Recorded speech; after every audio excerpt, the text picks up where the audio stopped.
Hello humans, welcome to the Mia Hide, where you watch videos of me exposing the side of myself I don't usually share with others.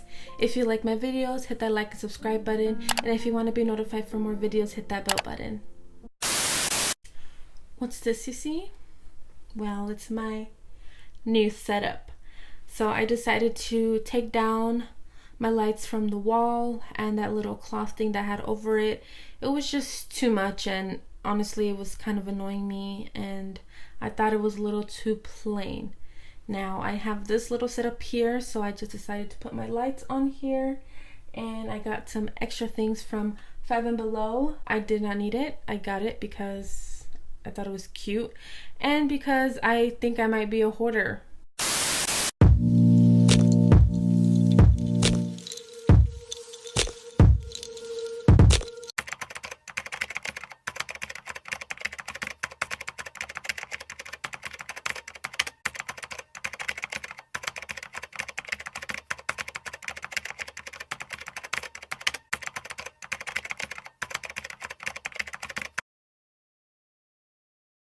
So November set aside to raise awareness about the urgent need for adoptive families for youth in the foster care system. So when I found out that there was this whole month on the foster care youth and the need for them to be adopted, I wanted to look more into it. Now, I'm not really familiar with the whole system, but I know that when someone is put in foster care, some are only eligible to be adopted, the others are probably just waiting on other family members or whatever that case may be. So there are over 123,000 children and youth waiting to be adopted. And the thing that made me want to do this video is the fact that the risk for homelessness and human trafficking is increased for teenagers in foster care systems. About 26,000 leave without, being adopted or without returning to their family. To me, that's still 26,000 youth, children that are put on the streets. They're homeless. They probably don't even graduate from high school. They end up probably in trouble with the law, and they end up at risk of, being a victim of human trafficking. And so I looked more into it. I looked into, some mental health factors when it comes to the foster care youth. And what I found out is that 80% of foster care youth have some kind of mental health condition. And some of those mental health conditions consist of PTSD, major depression, panic or anxiety disorders, or some substance or drug alcohol abuse. And I know people might think that, okay, they're foster care youth, it's gonna be natural for them to have some type of mental health issue. But what I found out is that they actually start as young as the age of 6. Like a 6-year-old. Imagine a 6-year-old having PTSD, depression, some anxiety disorder, or even a drug or an alcohol abuse.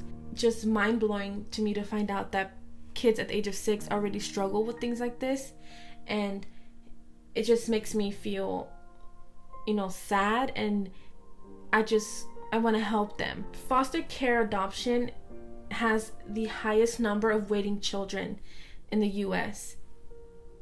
And that makes me think that families that are in the process of adopting, or that have adopted before, or that are thinking of adopting, don't choose to adopt foster care children. Now, when it comes to adopting, I can see that more people go towards those adoption agencies where you get them from birth, or they come from a different country. But when in our own country, there are children who need families. So what makes me angry is the fact that all of these children are just waiting to be kicked out on the streets, and these families or people that are in the process of adopting someone don't take that in consideration. I know that in the future I do want to adopt, and I know that I am going to reach for children that are in the foster care system. Now, when it comes to adopting, I've heard that they're not your child, they're not your blood, they don't come like from you. So how can you love someone that's not yours? And especially coming from a Latino culture, is like they don't think that you can love the child the same. And I believe you can. I think that you're born into a family, but you can also choose your family. And I think that those type of thoughts are very ignorant and very false. So I think also why people don't necessarily reach out for foster care youth is the fact that, you know, they can come with some trauma, and people are just focusing on trying to fix them, or saying that they're too damaged for them to take care of. They can't raise them the way they'd like to raise their child. And honestly, these kids don't need someone to fix them. They just need a home, and they just need some support, and they need to be given a chance. Because the reason why they were put in the system in the first place is because their parent or guardian couldn't be the person to support them, to love them, and give them what they need. But you can give them what they need, and what they need is love and support. You don't need to fix them. You don't need to worry about them being bad just because they're in foster care youth. Yeah, no one's perfect, and not every adoption story is the same or easy, but it's the fact that you show some support and give love and guidance to the foster care youth can change their world. You can really make a difference in their life and show them that they are capable of being loved, because a lot of these children feel abandoned. It just makes me so sad to think that all of these children are just being put aside, and a lot of people who, you know, might not be able to, you know, carry a child of their own, or are thinking of adoption, they don't reach out to those children. And then they know this is a cruel world. They know that they're not going to want to be chosen because they come from broken homes and they've gone through some trauma. But I think we should change that.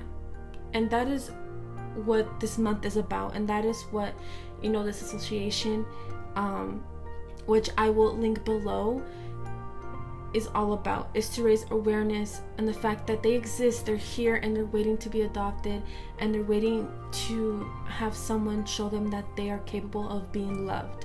I think all they need is some support, love, and they need someone to show them that they are capable of looking after. But instead of trying to find the perfect child from birth from an independent adoption agency, we should realize that, you know, we can't just pick who we want. Like when you're pregnant, you can't just pick and choose what you get. You don't choose a boy, you don't choose a girl, you don't choose blue eyes, you don't choose red hair. You get what you get, and you don't get upset, right? So why do you have to pick and choose when it comes to adopting? Now, I know that some people might think that, oh my God, I wasn't able to carry my own child, so they're gonna want to pick and choose who they want to adopt so that they can kind of compensate for the fact that they didn't have their own child.